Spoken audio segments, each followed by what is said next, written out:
ज्ञान की गंगा बहाते चलो, ज्योति के ज्योति जलाते चलो, ज्योति के ज्योति जलाते चलो, ज्ञान की गंगा बहाते चलो, ज्ञान की गंगा।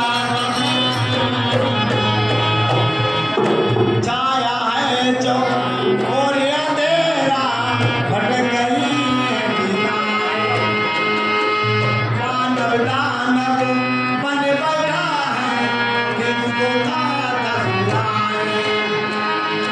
छाया है चौक और अंधेरा भटक गई है दिशाएं, मानव दानव बन बैठा है किसको खाता सुनाए। धरती को फूल की बना दे चलो, धरती को फूल की बना दे चलो, प्रेम की गंगा बहाते चलो, ज्ञान की गंगा बहाते चलो। गाँव में आए जो दीन दुखी, गाँव में आए जो दीन दुखी, सबको गले में लगाते चलो, प्रेम की गंगा बहाते चलो, प्रेम की गंगा बहाते चलो।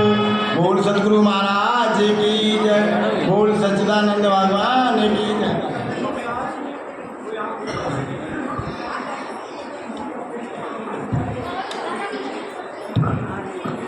किसी का पैन कार्ड गिर गया हो तो यहाँ ले ले, हम हो गया पैन कार्ड किसी का, नाम बोलो उसका, जो भी किसी का पैन कार्ड है। कुल गुरुदेव महाराज की जय, संत समाज की जय, सभी गुरुजनों की जय, सभी भक्तों की जय।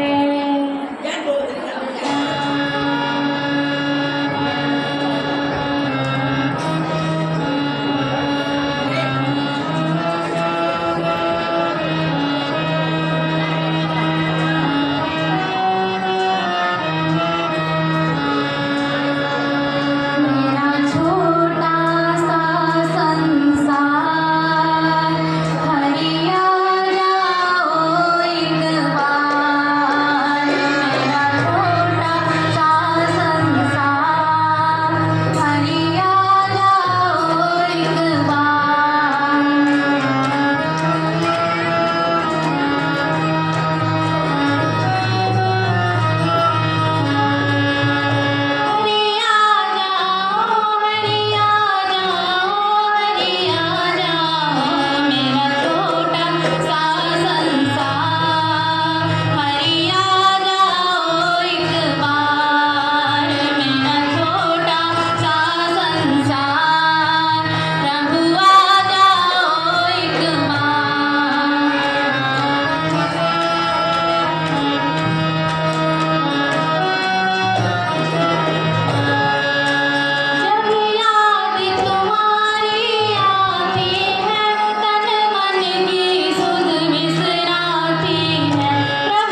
गुरुर्ब्रह्मा गुरुर्विष्णु गुरुर्देवो महेश्वरः गुरुर्साक्षात् परब्रह्म तस्मै श्री गुरुवे नमः तस्मै श्री गुरुवे नमः अखंड मंडलाकारं व्याप्तमीन चराचरं तत्पदं दर्शितं येन तस्मै श्री गुरुवे नमः तस्मै श्री गुरुवे नमः।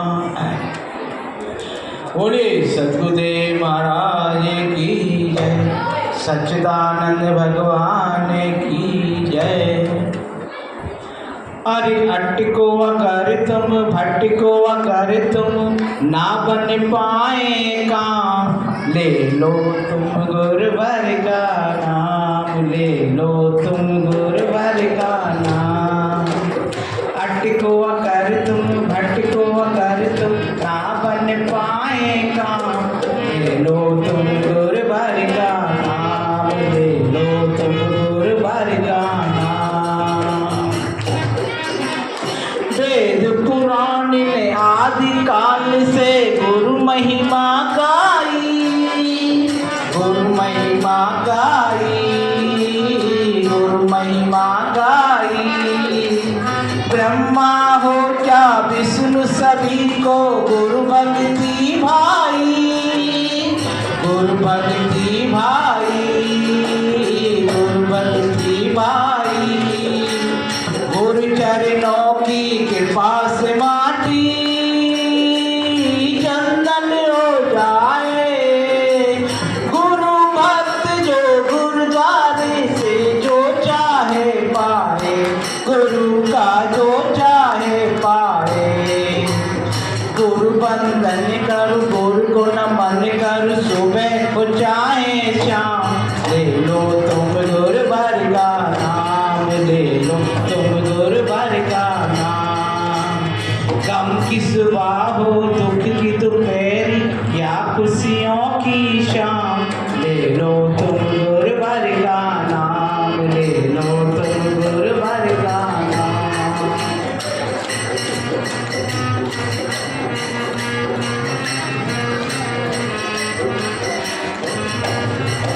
अटको अगर तुम भटको अगर तुम ना बन पाए काम, ले लो तुम गुरुवर का नाम, ले लो तुम गुरुवर का नाम।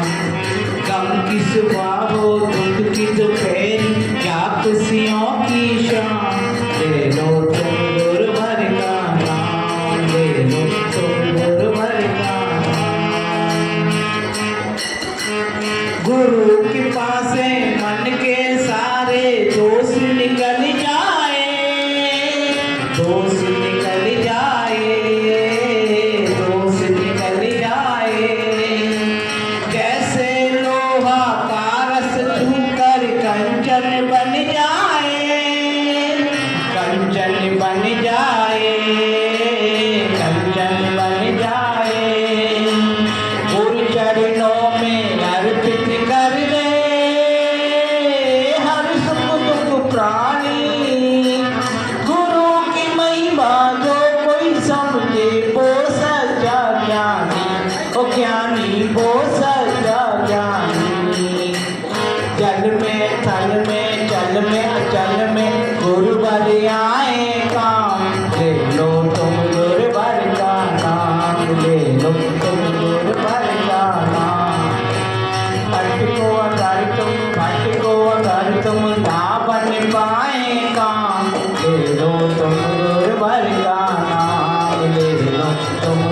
भर का नाम।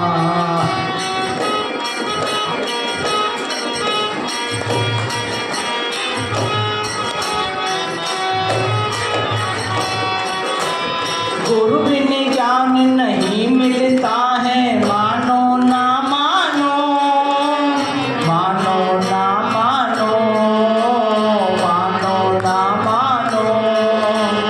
ईश्वर को पाना है तो तुम गुरु को पहचानो, गुरु को पहचानो, गुरु को पहचानो।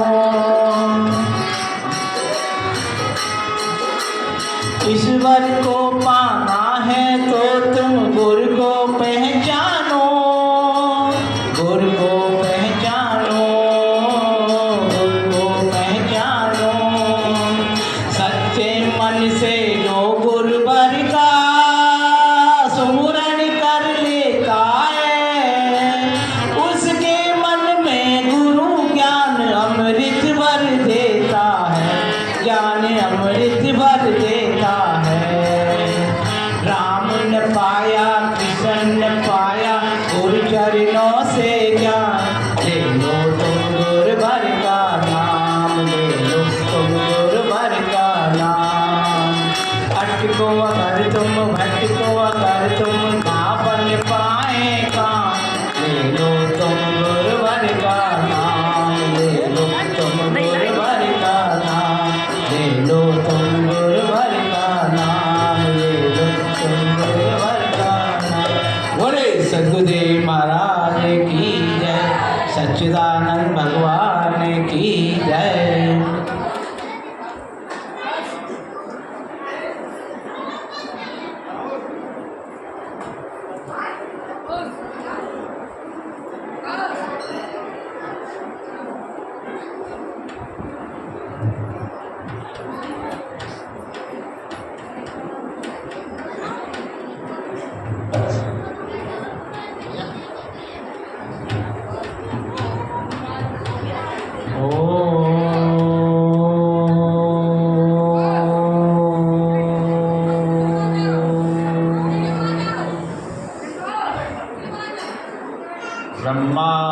ब्रह्मानन्दं परमसुखदं केवल्यं ज्ञानमूर्तिं द्वन्द्वातीतं गगनसदृशं तत्त्वमस्यादिलक्ष्यम् एकं नित्यं विमलमचलं सर्वदेशाक्षिभूतं भावातीतं त्रिगुणरहितं सद्गुरुं तं नमामि। 2 मिनट में साथ सभी वो हरि कीर्तन बोलेंगे।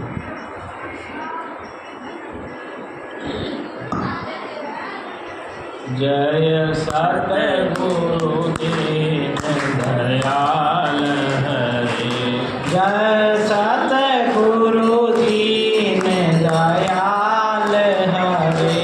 जिनने भव सागर पार करे, जिनने भव सागर पार करे। जब सुने ज्ञान के वचन भरे, जब सुने ज्ञान के वचन भरे। दुख देने वाले कष्ट करे, वाले कष्ट करे। जय सतगुरु दीन दयाल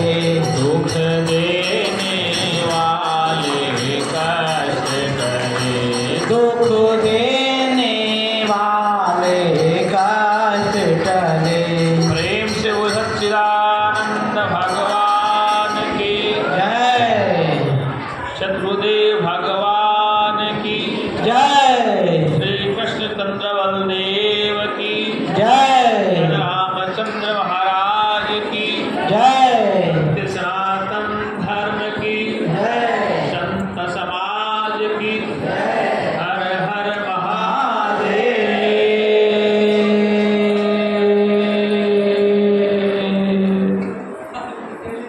अर्चनी वंदनी है उस जगत नियंता परम पिता परमात्मा के चरण शरण में विराजमान मेरे ही निज आत्मा में और मेरे ही निज स्वरूप में समस्थित संत लोग संत वृंद भक्त वृंद भक्त में माताएं बच्चे बालक एवं बालिकाएं सौभाग्य से अभी बीच में कोई नहीं आएगा पूजा के बाद में करेंगे सत्संग चलेगा सबको अवसर मिलेगा बैठिए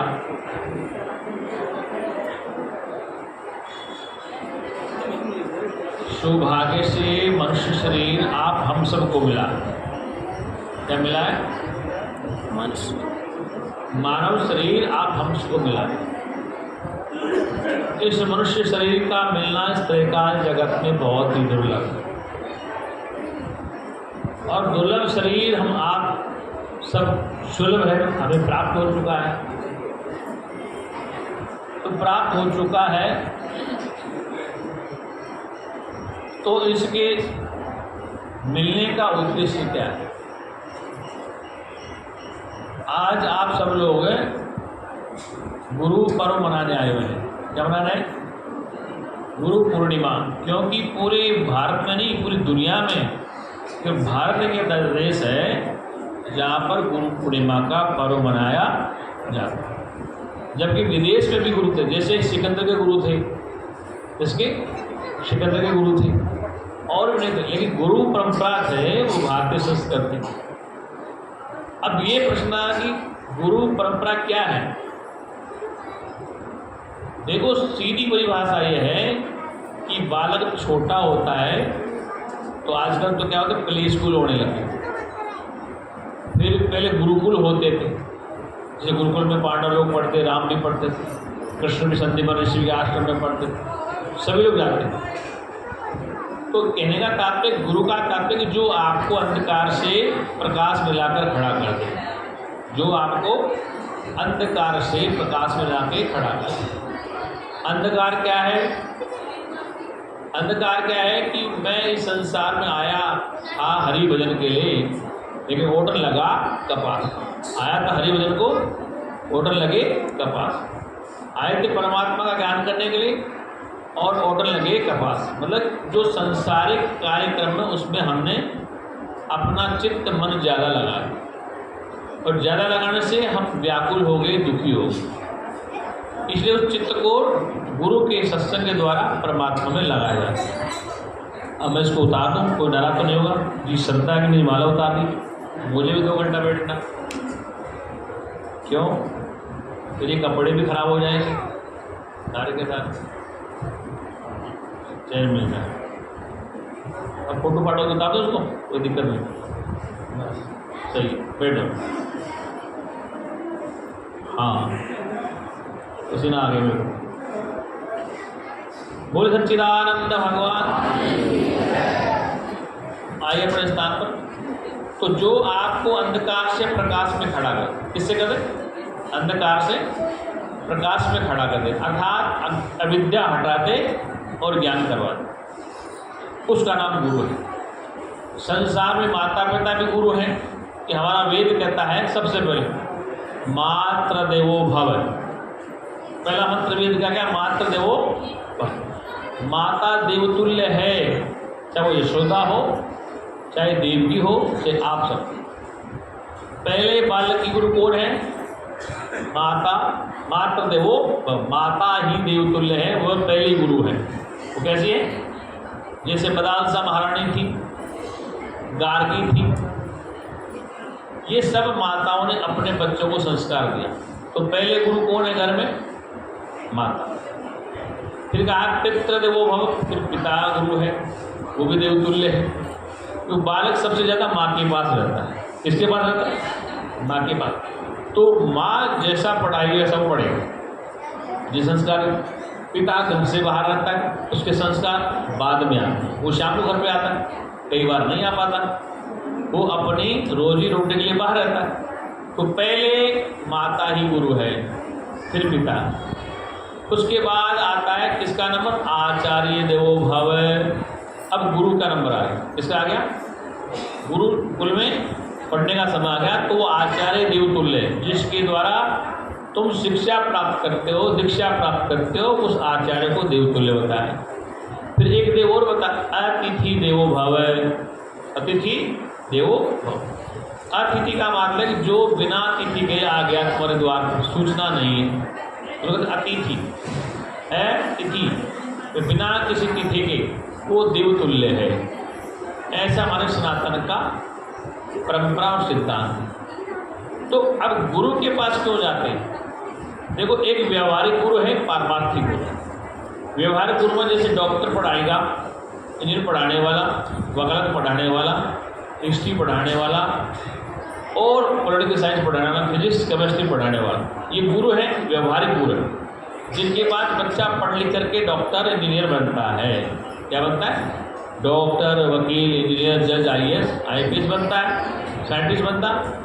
लेकिन एक पारमार्थिक गुरु है, वो ब्रह्म विद्या का उपदेश देता है। उसका नंबर लास्ट में आता है। इसमें आता है जब संसार से व्यक्ति चारों तरफ से थक जावे, डॉक्टर बन के भी चैन नहीं मिले, इंजीनियर बन के भी चैन नहीं मिले, अध्यापक मिल के भी चैन नहीं मिले, नेता मिल के भी चैन नहीं मिले, तो फिर लास्ट में आता है इसके बाद, जैसे नारद जी गए थे अपने गुरु सनत कुमार जी के पास, वो बेचैन थे नारद जी।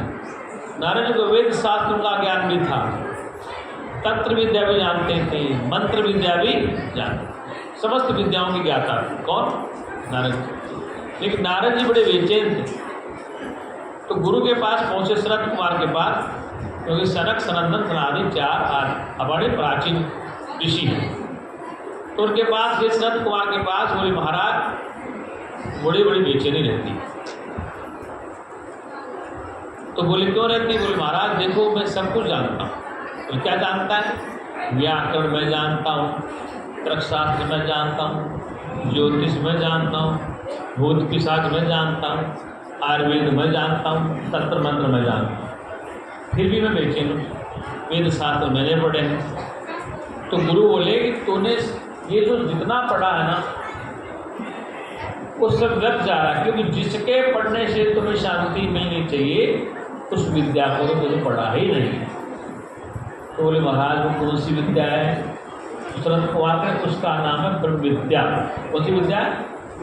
ब्रह्म विद्या। तो उस विद्या को जब तक तू नहीं समझेगा, तेरे जीवन में शांति नहीं आ सकती। क्या सकती? शांति। तो सनत कुमार ने कहा कि जो तूने पढ़ा आज तक, जैसे सुनो, एक तो खाली कागज होता है, उसको लिख दिया जाता है, एक भरा हुआ कागज होता है। तो पहले तो भरे को डिलीट करो, जैसे मोबाइल भर गया और उसे कोई मैसेज नहीं आता, उसको डिलीट मारना पड़ता, खाली करो। ऐसे जो दिमाग में तूने भरा आता है उसको डिलीट मार, हटा दो। क्या करते हैं? क्यों डालने का है? जैसे गिलास पहले ही दूध का भरा है, उसमें दूध डालेंगे तो दूध क्या भरेगा उसमें? वो तो बांट के जाए। जो तूने सुन रखा है उसको बाहर तो निकालता नहीं, और मेरी बात तो सुनेगा नहीं तो कल्याण नहीं होगा। ऐसे कई विद्वान लोग हैं, कई संत लोग हैं जो जाते हैं, आते हैं, लेकिन अपना छोड़ना नहीं चाहते, उसका ग्रहण करना चाहते हैं। कहने का मतलब जो आपने सुना है, समझा है, उससे तुलना करो कि क्या उससे तुम्हें शांति मिल रही है। नहीं तो फिर आपको ब्रह्मवेता, तत्ववेता गुरु की तलाश करनी चाहिए। क्यों? देखो क्या मतलब, ब्रह्मश्रोत्रिय ब्रह्मनिष्ठ की परिभाषा क्या है? वेद कहता, हमारा शास्त्र कहता है, तद विज्ञानार्थम स गुरु विवा विगच्छेत श्रोत्रम ब्रह्मनिष्ठम, कि वह जिज्ञासु उस ब्रह्मवेता महापुरुष की शरण में जाए और समर्पण भाव जाए। समर्पण का तात्पर्य है कि मैं धनवान विवेककार गुरु के पास न हो, मैं कुलवान विवेककार न हो और मैं रूपवान विवेककार न हो, मतलब किसी पद का रूप का रंग का अहंकार न हो। बिल्कुल निर्मल मन जन सो मोहि पावा, मोहि कपट छल छिद्र न भावा। कहने का तात्पर्य यदि आपसे किसी प्रकार का अहंकार किंचित मात्र है तो वह गुरु आपको उस विद्या से लाभ नहीं दे सकता, क्योंकि विद्या आपके अंदर घुसेगी नहीं। क्या नहीं होगी वो विद्या आपके अंदर नहीं घुसेगी, क्योंकि ये गुरुजी ने मुझसे कहा था कि देख काट के उसको पढ़ा लेगा ना, तेरे अहंकार को बहुत पढ़ा लेगा। जब तक अहंकार नहीं तोड़ेगा तब तक तेरे को मेरी बात समझ में नहीं आएगी। ये मेरे को कहा था, किसी कहा है ना कहा, मुझे कहा था कि पढ़ा लेगा तब ईगो है, अहंकार है कि बहुत बड़ा विद्वान। जब तक इस अहंकार को नहीं तोड़ेगा मेरी विद्या तुझे प्राप्त ही नहीं होगी। क्या होगी? प्राप्त ही। इसलिए अहंकार को तोड़ना पड़ता, उसको सरेंडर करना पड़ता, खाली करना पड़ता। तो खाली देकर दूसरी घुसेगी कैसे कि जो पढ़ा लेगा वही गुस्सा पड़ा। एक मेरे पास एक महात्मा ऐसा आया भी, वो सुनना नहीं चाहता बेटा सत्संग, क्या वो अपनी धुन में रहता, कहीं बैठ के सत्संग सुन ले कुछ, क्योंकि वो संस्कार में ऐसे घुसा पड़ा है कि न तो उसको उस बात का पता चल रहा था और न वो सुनना चाहता। तो फिर कल्याण कैसे? इसलिए सुनना जरूरी है। इसलिए कुछ प्राप्त करना है तो विनम्रता होना अति जरूरी है। बोल सच्चिदानंद भगवान। तो आइए हम सीधा आपको, क्योंकि आज साक्षात्कार का समय है, इसका समय, और मैं पहले जल्दी बुलाता था 5 बजे 4 बजे, लेकिन क्या कोई व्यवस्था ऐसी हो गई 4 बजे बुलाऊंगा तो लोग क्या करेंगे, बिना नहाए तो बैठ जाएंगे, नींद आते नहीं।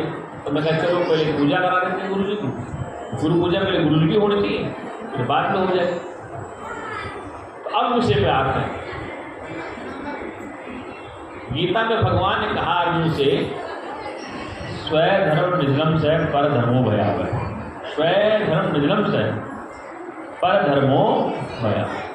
अब 2 चीजें, स्व धर्म अपने धर्म में ही रहना ठीक है, पर धर्मो भयावह। दूसरा धर्म भय देता है। यहाँ पे 2 सब्जेक्ट। स्व धर्म क्या है? अब लोग समझते हैं हमारा धर्म हिंदू है तो हम हिंदू ही बने रहे, कोई कहते ईसाई है तो ईसाई बने रहे, बौद्ध है तो बौद्ध ही बने रहे, मुसलमान है तो मुसलमान ही बने रहे, पर धर्म दूसरा धर्म स्वीकार न करें। इसका अर्थ ऐसा नहीं होता। इसका अर्थ ये कि पर धर्म क्या है? आप इस शरीर के धर्म को अपना धर्म मत मानो। आप सुनो, इस दुनिया का चाहे ईसाई है, चाहे मुसलमान है, चाहे बौद्ध है, चाहे कैथोलिक है, चाहे प्रोटेस्टेंट है, कोई है, सबसे पहले वो शरीर है। क्या है? शरीर है। तो कृष्ण कहना है पर धर्म, इस शरीर के धर्म को अपना धर्म मत मानो। ये आत्मा का धर्म नहीं, वो स्वरूप की बात करना चाहते हैं। हम कहाँ लेंगे? हिंदू धर्म पे लेंगे, बौद्ध पे लेंगे, ईसाई पे लेंगे, पारसी पे लेंगे। स्व धर्म, स्व माने अपना आपा, अपना स्व निजात्मा, वो श्रेष्ठ है और उसको जानना ही श्रेष्ठता है। पर धर्मो भयावह। जो आपने दूसरा धर्म स्वीकार कर लेना कि मैं शरीर वाला हूँ, मैं मोटा पतला हूँ, मैं गोरा काला हूँ, मैं इस पद पे बैठा हूँ, मैं इस वर्ण का हूँ, मैं इस रंग का हूँ, तो ये क्या है? पर धर्म हो गया। तुम्हारा स्वधर्म नहीं। स्वधर्म उस चेतन आत्मा में कोई धर्म फर्म नहीं होती। जैसे जल ये कहे कि जल में ही रहो, लहरें मत देखो, कि लहर बनना मेरा धर्म नहीं है, मैं तो जल ही हूँ। लहर बन बन के तुम देखते हो कि मेरे में लहर बनती है, मेरे में फेन और बुदबुदा बनता है, लेकिन मैं तो जल ही रहा हूँ। तो कहने का मतलब कृष्ण कह रहे थे तू तो सत्य ही है, चेतन ही है, तू तो अजन्मा ही है, लेकिन तूने पर धर्म को स्वीकार कर लिया।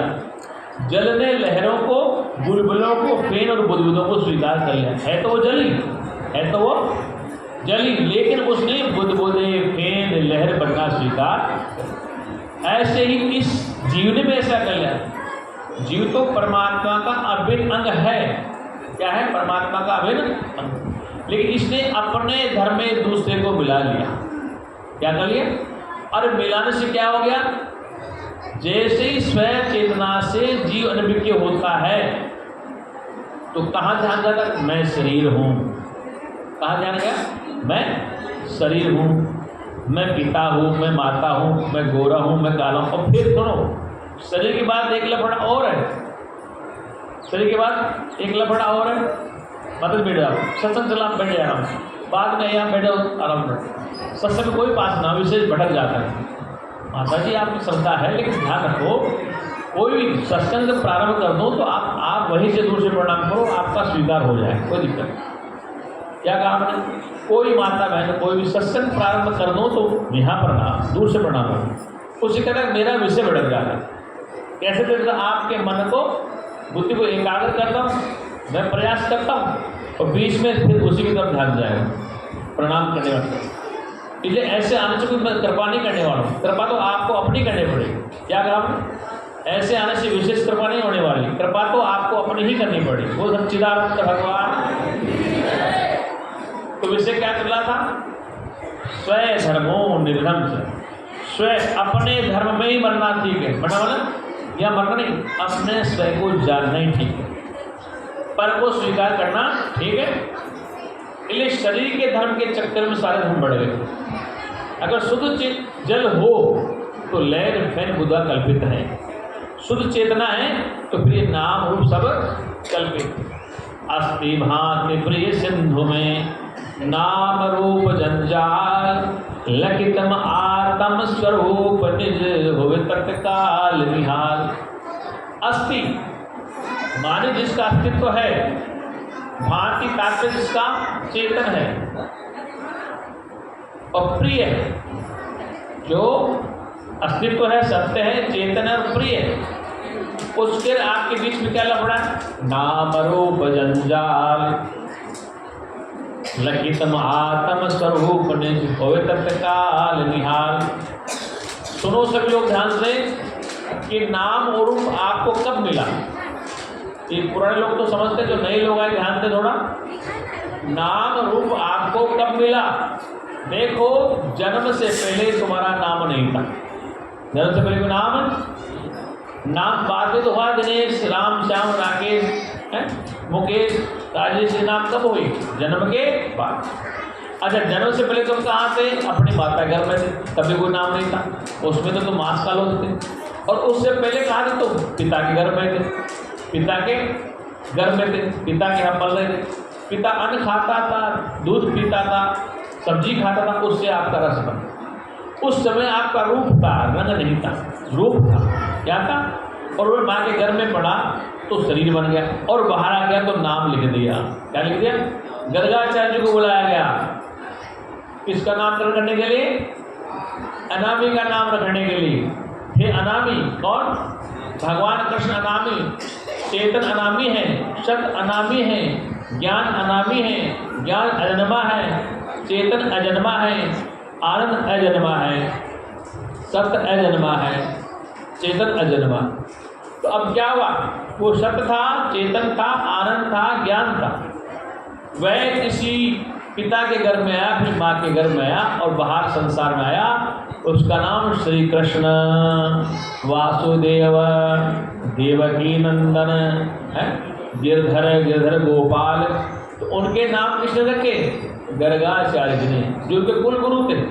आपके नाम किसने रखे?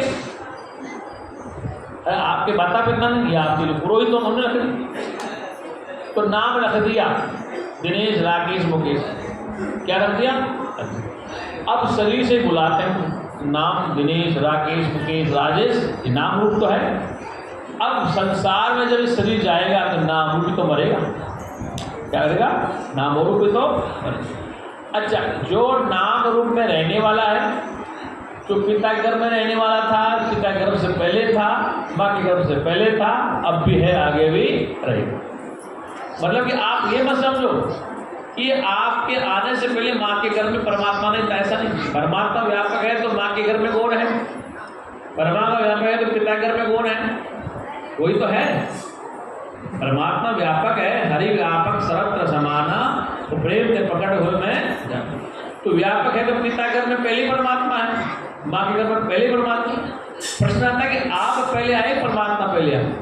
परमात्मा तो ऑलरेडी पहले ही था, आप तो नाम रूप से आए हैं। क्या है? आप तो जल रज से भर के बाहर आ गए और नाम रख दिया दिनेश, राम, श्याम, गीता है। ये नाम रूप से ही काम चल रहा संसार। किसे चल रहा? नाम रूप से ही काम चल रहा, और नाम रूप ही मिट जाएगा। जिस जल में लहरें खत्म हो जाएंगी, फिर बूंदे मिट जाएंगे और जल रह जाएगा। ऐसे ही कुमार ने मिट्टी के मटके बनाए। किसके बनाए? मिट्टी के मटके। तो मिट्टी से मटके कल्पित हुए हैं। मटका, सुराही, कलश, सिकोरा, दीपक, ये मिट्टी के नाम रूप हो गए। अब सिकोरा टूट जाए, सुराही टूट जाए, दीपक फूट जाए, मटका फूट जाए, तो क्या हुआ? मिट्टी बचा। फेन और बुदबुदे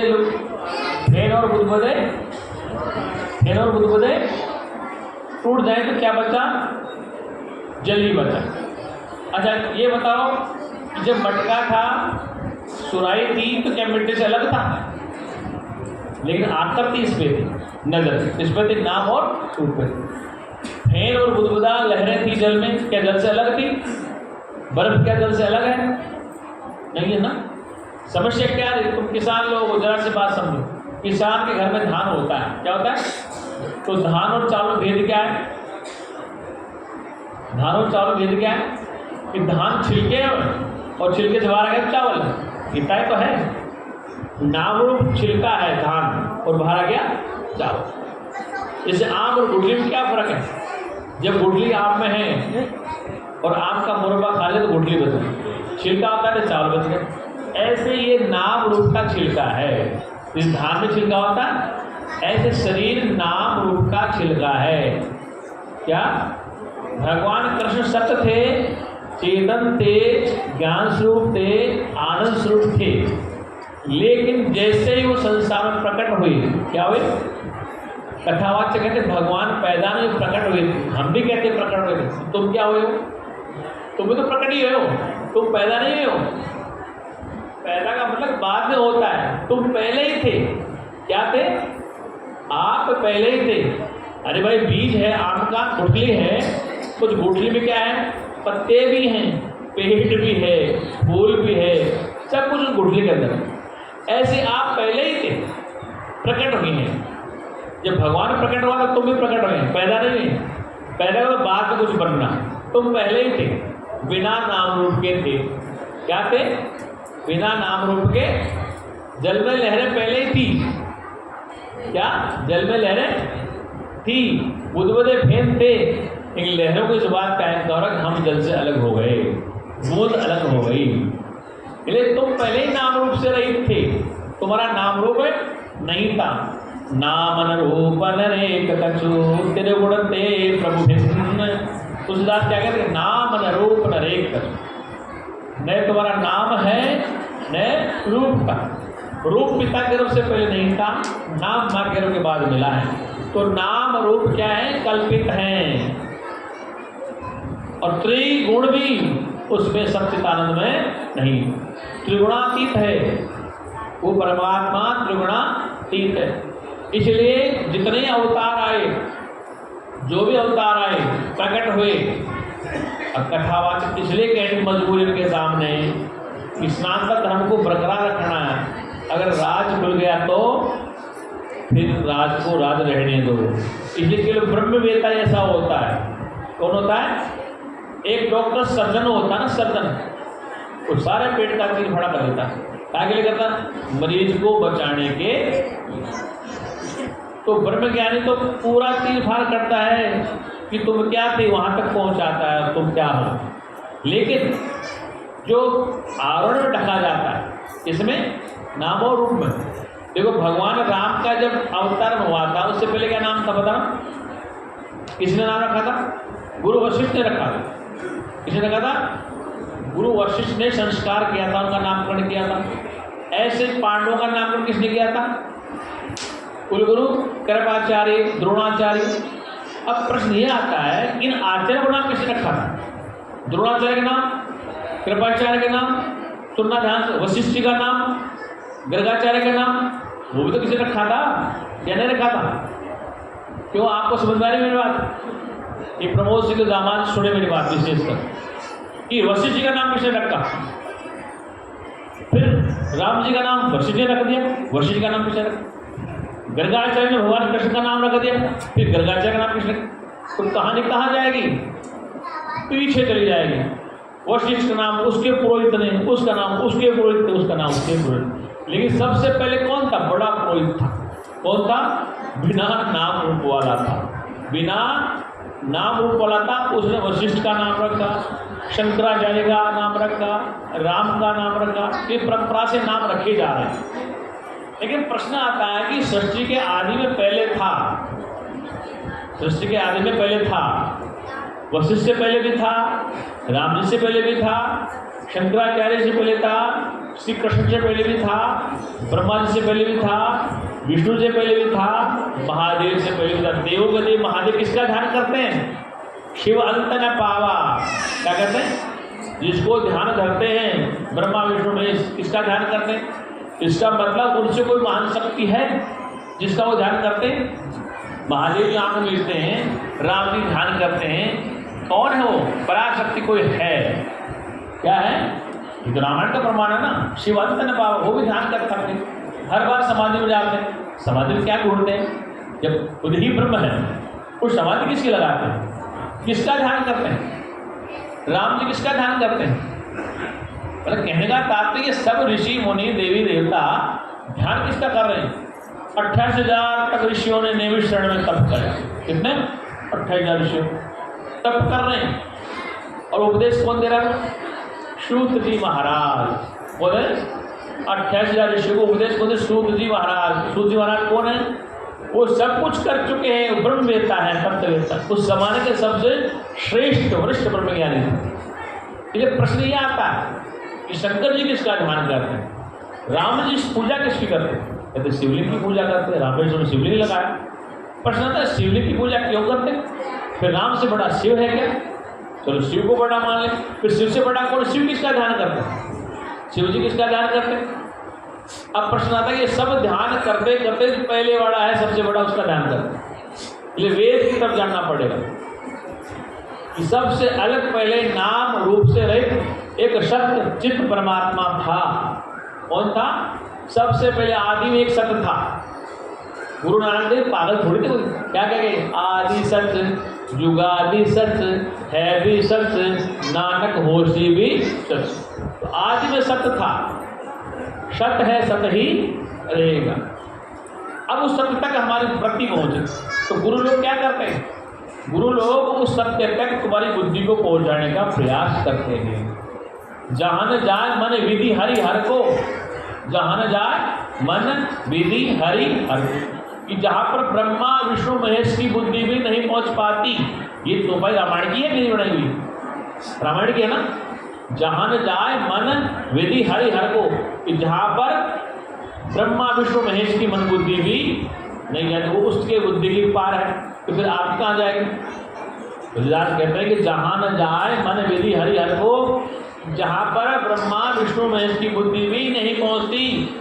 तो आम आदमी की क्या ताकत है भाई, विचार आता है, समझ के आराम करो, काहे भाग रहे हो।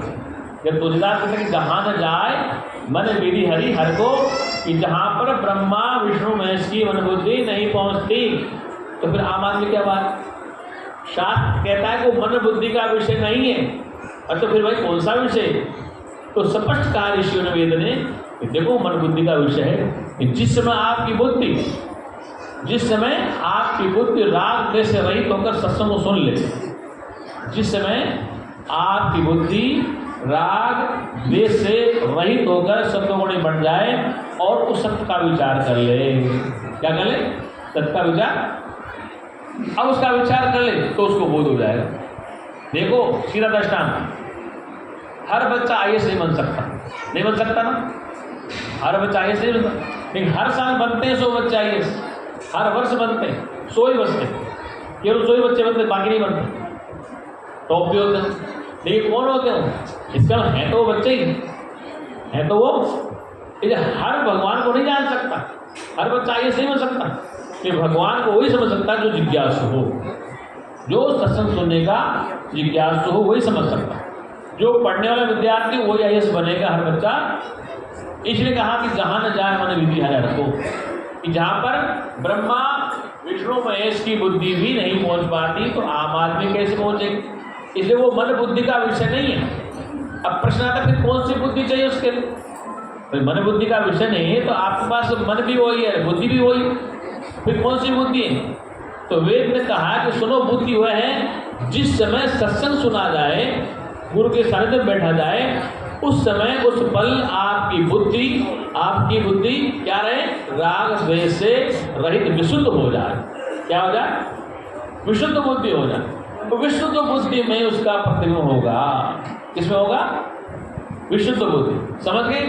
ये परमात्मा का ज्ञान किसको होगा, उसका बोध किसको होगा, जिसकी तीक्ष्ण बुद्धि है, तार्किक बुद्धि है।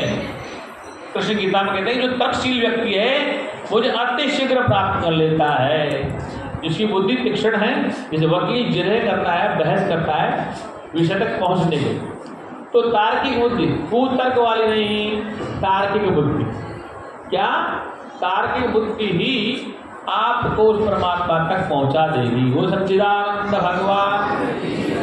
ये बात समझ में आ रही है आपको? कोई शंका है किसी को? अभी बताएंगे बात। जो नए लोग हैं उनसे पूछ रहा हूँ, पुराने सब जानते हैं। लेकिन अब क्या है कि नाम रूप जंजाल है। जंजाल क्यों है? पहले तो बिना नाम रूप के थे। जब आप पिता के घर में नहीं तो कहीं तो थे, अन्य हो तो आते कैसे?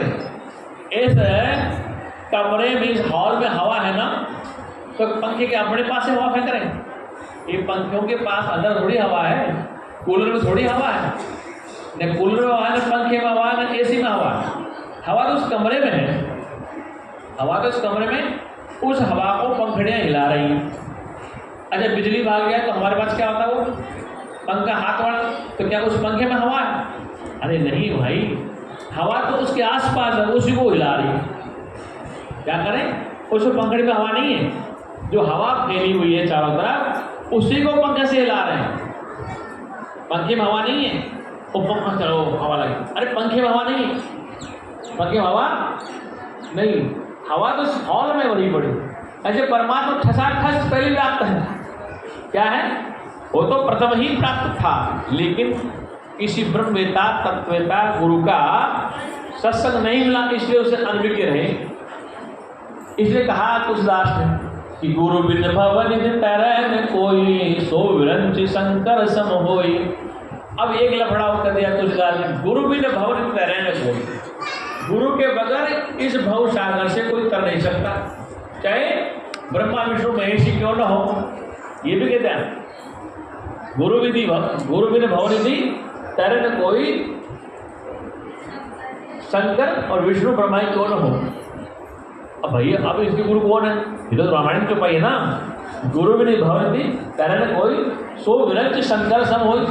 ब्रह्मा हो या विष्णु हो या महेश हो, गुरु के बगैर कर नहीं सकते। अब प्रश्न आता है क्या कि सारा संसार गुरु पूजा कर रहा है। गुरु की पूजा करना अनिवार्य क्यों है? कि गुरु सत्मार्ग पर लाता है, सत्य का बोध कराता है। तो ब्रह्मा विष्णु महेश को गुरु बनाना पड़ा, अब राम जी को गुरु बनाना पड़ा, वशिष्ठ जी को। कृष्ण जी के दो गुरु थे, कौन थे? संदीपन ऋषि और दुर्वासा ऋषि। राम जी के भी दो गुरु थे, वशिष्ठ और विश्वामित्र थे। ऐसे ही महादेव जी कौन थे गुरु? शंकर भगवान गुरु कौन थे? अगस्त्य मुनि। कौन थे? अब ये जितने मुनि थे, जितने ऋषि थे, इनका सबसे पहला गुरु कौन था? अगस्त्य जी का गुरु पहला कौन था? वशिष्ठ जी का कौन था? संदीप ऋषि का कौन था? दुर्वासा जी कौन था? तो पहला गुरु कौन था? वो तुम ही तो थे। ले बाप, हम गुरु कैसे बने? तो सबसे पहला गुरु कौन था? वशिष्ठ से पहले, संदीप ऋषि से पहले, विश्वामित्र से पहले, संदीप ऋषि से पहले, ब्रह्मा विष्णु से पहले कौन था गुरु? आदि सत्य, वो सत्य ही था, सत परमात्मा ही था। वही किसी रूप में प्रकट हो जाता है, वही वशिष्ठ जैसा बनता है, वही राम जैसा बनता है, वही कृष्ण जैसा बनता है, वही संदीपन दुर्वासा बनता है, वही सब कुछ बन जाता है। क्या बन जाता है? तो सबसे पहले वो एक ही था, नाम रूप से रहित, अंत में वो एक ही प्रेम। तो गुरु बिन भवनि तरै न कोई, जब तक उस गुरु को न जानो। इसको ये नाम रूप के गुरु तो भवसागर तरने के लिए मात्र समझाते हैं। क्या नाम रूप का शरीर आपको समझाने के लिए काम आ रहा है। आपका नाम रूप शरीर सत्संग सुनने काम आ रहा है। अगर शरीर न हो तो बोलेगा कौन।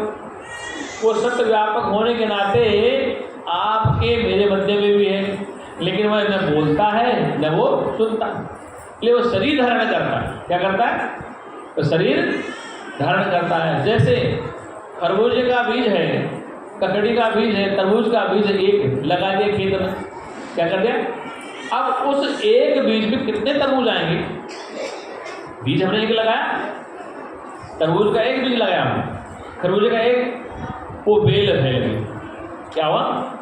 और बेल बन गई, उसमें कितने फूल आ रहे हैं और कितने तरबूज लग रहे हैं, कितने खरबूजे लग रहे हैं, कितनी ककड़ी लग रही। अरे भैया हमने तो एक बीज लगाया था। क्या लगाया था?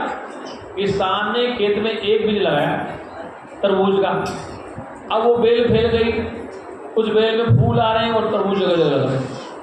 होता नहीं होता तरबूज?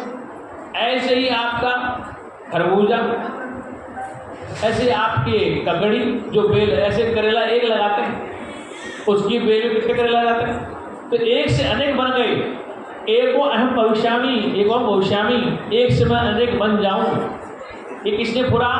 ये ईश्वर के अंतःकरण में संकल्प हुआ कि मैं एक से अनेक बन जाऊं। क्या करूं? एक से अनेक मैं बन जाऊं। करेला एक बीज था, कितनी बेल आ जाती है, कितनी उसमें करेला आते। तरबूज एक था, कितने तरबूज आ जाते। ककड़ी का बीज एक था, कितनी ककड़ी आते। ऐसे तुम्हारे दादा परदादा एक ही तो थे। कहते हैं जैसे मान लो कि तुम्हारे पिताजी अकेले थे अपने माता पिता के, आप भी अकेले हो, तुम्हारी कितनी बेल फैल गई आता है, कितनी बेल फैल। एक को एम भविष्य में एक से मैं अनेक बन जाऊँ। शादी विवाह में अकेले करते हैं एक से अनेक बनने के लिए, एक से हम ज़्यादा परिवार बढ़ जाए। और जिसका परिवार न बढ़े तो क्या होता है कि इसके वंश में कोई है नहीं। दशरथ का बुरा हाल हो गया था। दशरथ जी का बुरा हाल था, जब तक पुत्र प्राप्ति नहीं होती तब तक दशरथ जी का समाज में कोई जीवन ठीक नहीं। ऐसा था। तो एक से मैं अनेक बन जाऊं, एक से मैं, अच्छा जिनके घरों में पुत्र नहीं हो रहे, पोते नहीं, उनका हाल देखो। जिनके घर में पोता पोती नहीं हो रहे, 5-5 10 साल शादी को, उनके हाल देखो। कहीं महात्मा के पास जाते हैं, कहीं डॉक्टर के पास जाते हैं, कभी वो एक महात्मा ना जो मिश्री लगाता है सर, उसके पास भागते हैं मध्य प्रदेश में। कहाँ भागे फिर रहे? क्या के लिए? एक से अनेक बनने के लिए। किसके लिए? एक से अनेक बनने के लिए कि पोता न हो रहा, पोती नहीं हो रहा। ऐसा क्यों है? क्योंकि हर जीव अपनी वंशावली को बढ़ाना चाहता है। प्रकृति का नियम है कि हर प्राणी अपने वंश को बढ़ाना चाहता है। ये बात ठीक है कि नहीं समझ में आ रही? अरे आपकी अपनी बेटी हो और आपका अपना बेटा हो, हमने दोनों का विवाह कर दिया, कई वर्षों तक कन्या को पुत्र नहीं, तो आप भी परेशान, माता पिता परेशान, उधर वो परेशान। क्या कारण? बेल नहीं बढ़ रही है, आगे वंश नहीं बढ़ रहा है। क्या नहीं बढ़ रहा? तो कहने का तात्पर्य कि एको एम भविष्य, वो मैं ही संकल्प करता हूं कि एक से मैं अनेक बन जाऊं। आई बात समझ में नहीं आ रही? ये मैंने संकल्प किया, ईश्वर के अंतःकरण में मैं ही फुराओ, मैं एक से अनेक बन जाऊं। क्या क्या? अगर करेले के बीज में संस्कार न होते, तरबूज के बीज में संस्कार न होते, खरबूजे के बीज में संस्कार न होते और मनुष्य के बीज में संस्कार न होते, परिवार नहीं बढ़ता। ये एकोम भविष्यामि, एकोम भविष्यामि अनेक बन जाऊं, ये सिद्धांत वेद का। आ रही बात समझ में नहीं आ रही? इसलिए वेदों की तरफ चलो। वेद आपको सत्य बताता है। क्या करता है? वेद आपको आपका भविष्य सत्य बताता है। अब सुनो, मुहूर्त किसका होता है? एक बार मैं दिल्ली सत्संग कर रहा था, तुम्हारे शास्त्री जी अब तो क्या गुजरे हो गए, शायद 94-92 हाल हो गए उस समय। तो मैंने सत्संग ये बात कही, बताओ मुहूर्त किसका होता है? तुम्हें भी नहीं पता इस बात, मुहूर्त कैसे होता है। देखो, हम जन्मने का मुहूर्त पूछते हैं, पंडित जी कौन सी घड़ी है, कौन सा पल है, ये पल ये सब लिख दिया, बस पैदा होने का बताया ना। गर्भ में कब आया इसका मुहूर्त कौन बताएगा? चलो गर्भ का माता ने बता दिया, उसको पता नहीं फिक्स टाइम का, उसको माँ को पता नहीं है कि प्रेगनेंसी का बोली, उसके पहले पिता को पता है क्या? तो मूर्त किसका ढूंढ रहे हो? अजन्मा का मूर्त ढूंढ रहे हो? मूर्त किसका ढूंढ रहे हो? जो पिता के घर में पहले था, कौन से मूर्त में आया था? माँ के घर में कौन से मूर्त में आया था? अब मूर्त ढूंढ रहे हो। शरीर बन गया तो मूर्त ढूंढते हो। मृत्यु का मूर्त नहीं ढूंढते, शादी का मूर्त ढूंढते हैं, मकान का मूर्त ढूंढते हैं, मृत्यु का मूर्त तो होगा, उसको कैसे बच पाओगे? समझ रहे मेरी बात? सारी ज्योतिष फैल होगी तुम्हारी, और इस बात को पंडित सुनेगा तो मुझे मार देंगे पुलिस। कोई पंडित सुने ज्योतिष वाला, ये बात मत करो प्रवचन, ये ठीक है नहीं, ये समाज में बताने की चीज नहीं, ये बात ठीक है कि नहीं? अरे कौन सा मूर्त देख रहे हो आप? शरीर का मूर्त देख रहे हो? तो माँ के घर में कब आए, इस माँ को पक्का पता नहीं, कौन सी टाइम कौन सी घड़ी पक्का पता नहीं। पिता के पास कब आए, कोई मूर्त का पता नहीं। लेकिन जन्म गया और मर गया, इसके बीच में सारे मूर्त के चक्कर लगा है। जन्म के बाद मृत्यु से पहले पहले सारे शुभ मूर्त ढूंढते ढूंढते मरे जा रहे हैं। क्या कर रहे हैं? क्यों भाई प्रमोद सही लो कि जन्म से मृत्यु तो सारे शुभ मूर्त ढूंढ रहे हैं।